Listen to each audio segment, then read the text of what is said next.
Yeah. You keep working your way up close. So I want to welcome everyone into the Pennsylvania State House. I bet you're thinking though, wait, isn't this Independence Hall? Yes, it is, but Independence Hall is just a nickname. And that nickname didn't come about until about the 1850s time period. So this was originally started being built in 1732, completed roughly 20 years later as the Pennsylvania State House. Still would have had 3 branches of government: judicial courtroom in here, legislative across the hall, executive branch or the governor would have been located upstairs in the chambers, or like our office space. In here we do have court space, would have been jury of your peers on the side. At that time period would have been mostly white men who were landowners. As time progresses, that definitely changes. This was the prisoner's docket. This is where they would have stood trial. So terminology we still use today. And if you were a lawyer, you would have came through the past the railing and you would have passed the bar. The lawyers would have sat at this big table here together. No matter if you were on opposite sides, they were all on the same table. Would have had the secretary, witness stand, judges up there. The big painting up on the wall is original from the late 1770s or 1780s time period.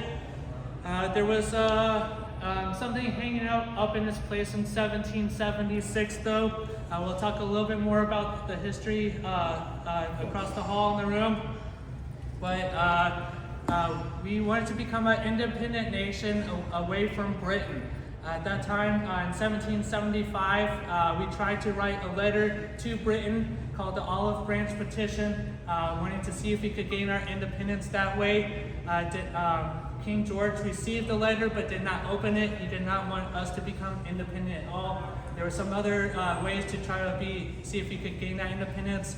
By the time the summer rolls around in 1775, the shot heard around the world, Lexington and Concord, the battle started, the Revolutionary War goes until 1783. By that time, Britain finally recognized us as an independent nation. Fast forward a few years into July 8th, 1776. There was a public reading of the Declaration out in the square. I want you to think about that time: no TVs, no TikTok, no Facebook, no Twitter, ways of information getting out to everyone, newspapers and word of mouth. So there would have been a public reading of the Declaration. A lot of people got excited and were really in favor of that, ready to separate from Britain. After the reading, a group of people came in here and they knew that this was hanging up on the wall. So this was the British coat of arms. Will have been hanging up, where their state seal is currently hanging up. But this was made of wood, painted gold, and they took this off the wall and paraded it around town and eventually burned it. They knew this was an act of treason. And another act of treason was declaring independence away from Britain. So I think these guys are risking their lives for something they stand for. They're risking being put on trial and everything in here, and being thrown in jail to fight for a new country being established there.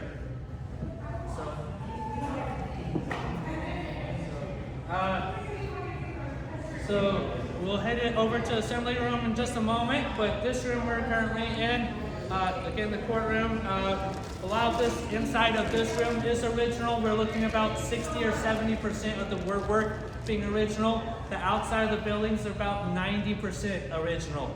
So really cool there. The style here is called Georgian, after King George. Everything's really symmetrical. If you look at the windows, 3 on opposite sides, doors on both sides. If you walk around the outside of the building after the tour, you'll be able to see only one has a staircase outside, but they just wanted to make it look symmetrical in here as well. So Yeah, so in June 1776, want everyone to think about your time back in school. Being in a classroom, sometimes you get assigned a school project to work on, a project for the class, work on together as a small group. Does everyone pull their weight equally in a school project at all? No, yeah, so in this case, there was a committee of 5 men in June that pulled together a couple of big names, part of that group, Benjamin Franklin, John Adams, Thomas Jefferson. Thomas Jefferson's about 33 years old or so, he's very young. He kind of gets elected as the de facto leader and writer of the Declaration. Takes a few weeks of writing, consulting, with the other committee of 5 before by the end of end of June, they're able to publish a rough draft of the Declaration. And so, if everyone is ready to go see the assembly room, we'll go to the assembly room across the hallway. As you head in, please go to the left or right. Don't stand in the middle.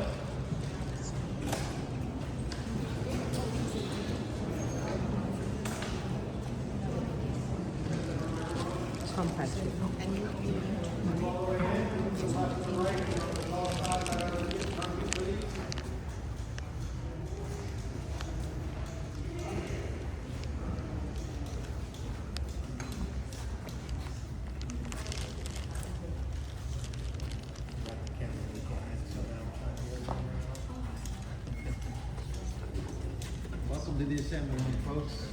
Thank you. Happy Independence Day.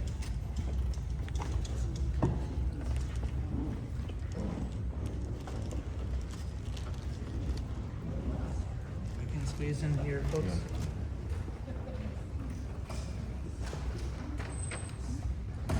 So yeah, keep coming in. Keep scooting to both sides, please. Well, welcome everyone into the assembly room here. So Pennsylvania was kind of selected as a place to meet, to discuss the Declaration. If you think of the 13 original states, you would have had New Hampshire and stuff more to the north, Georgia to the south. Philadelphia here was more in the central location. At that time, would have been population 20 or 30,000 people, so good thing. No officials assigned seats, though. We think that the men would have sat together with the other members of their states. More northern states, probably more likely on this side of the room. More southern states on this side of the room, and so they would have been discussing ways for the Declaration again. So I mentioned working together like the school projects. What you need to think about whenever you go to hand in the assignment to the teacher, a lot of times get marked up with a red pen and stuff. The Declaration sits on a desk for a few days. It's not until July 2nd, 1776 that it is voted on to become officially independent. They have the Declaration though, and there's about 80 edits or so that they have to do before it becomes official. So the edits are made in July 4th, 1776. They are able to create the first official printed copy. Full Declaration here. You got big names. One big one that stands out for me is John Hancock. He was president of the Continental Congress at that point. Ben Franklin's on here, John Adams, Samuel Adams. There's a lot of big names. I was hoping to see Nicolas Cage on here, but he's not here. So we continue on through July, going into August of 76. August the 2nd, 50 men come back to sign the Declaration. Over the next few months, there's additional 6, so total is 56 who sign it. Out of the 56, there is 6 additional people who 11 years later come back and help work on the Constitution in this room as well. So, in this room, like I mentioned, the Constitution, in that 11-year time period, they would have had the Articles of Confederation. That was not really a good set of rules or regulations or laws that they had established. It gave a little bit more power to the individual states. So with that, I want you to think about, instead of coming together as one nation, the states were kind of acting out as individual countries themselves. So there was kind of like 13 countries, and so they were wanting to try to establish a better document moving forward for the foundation for the country. So they did the Constitution. Over the course of 1787, they spent several months in here discussing things. A couple big topics include slavery, especially in relation to if they count towards votes. And so big thing for small states and large states was Congress and how the Congress would work. In the House of Representatives, the larger states got what they wanted in that time period. House of Representatives, you're able to have representatives based on the population of the states. The Senate, every state has 2, so the small states really like that. So that both small and large states got equal things. In the Constitution, it also covers what happens if new states were to enter the nation as well. They got equal representation, equal say in that too. By 1800, 3 new states are added, Kentucky, Tennessee, and Vermont. And so they come in with the same representation and stuff that the 13 original states had, which is cool. But a lot of big debates back and forth throughout that summer, try to lay that good foundation moving forward. So one of the people that was not here for the Declaration, but was here for the Constitution, was George Washington. Why wasn't he here for the Declaration? Because he was out fighting the Revolutionary War against Britain. A couple days after the meeting of a military, he got elected as Commander-in-Chief and General of the Army. So he goes out fighting during the war. So he comes back and decides that he still can serve his country a little bit in the public service. So in the Continental Congress, he would be sitting up there in the chair. If you kind of look closely, you've got a little copy of print here. One of the other big name people that would have been sitting out here would have been Ben Franklin. He would have been sitting probably more than likely on this side of the room over here. And he, after months and months of looking at George Washington in the chair, termed this the Rising Sun chair. He said that he was debating whether it was a rising sun or a setting sun, but he said that after helping create the foundation for the new government, that it was a rising sun, just signifying a new day, a new country there as well. So the sunrise chair is the only thing really original to this room. The other chairs are probably original from the time period, but not necessarily this room. And the walls and stuff in this room have been remodeled a little bit more compared to the rest of the building. So chandelier here would have been time period, but not necessarily in this room as well. So it's really cool to see that. So Ben Franklin, a different day, as he leaves the means for creating the Constitution, he ends up running into someone who asks him a question about if we are a democracy or not. He says, do you have a democracy if you're able to keep it? And so, them laying the foundation, but just moving forward, those guys are not around. By that time, Ben Franklin was pushing 80 years old, so getting really old, want to be around for much longer, so trying to lay that foundation for other people to step into their shoes for the future generations to come.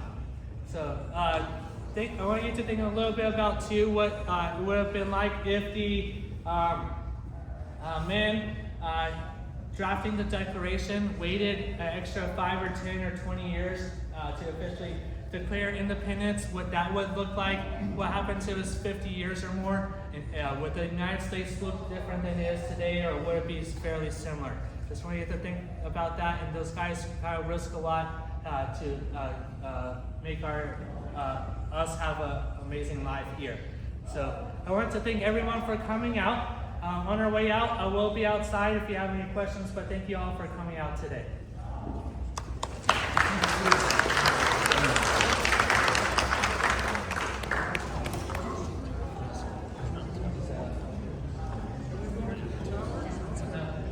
Tower's closed off.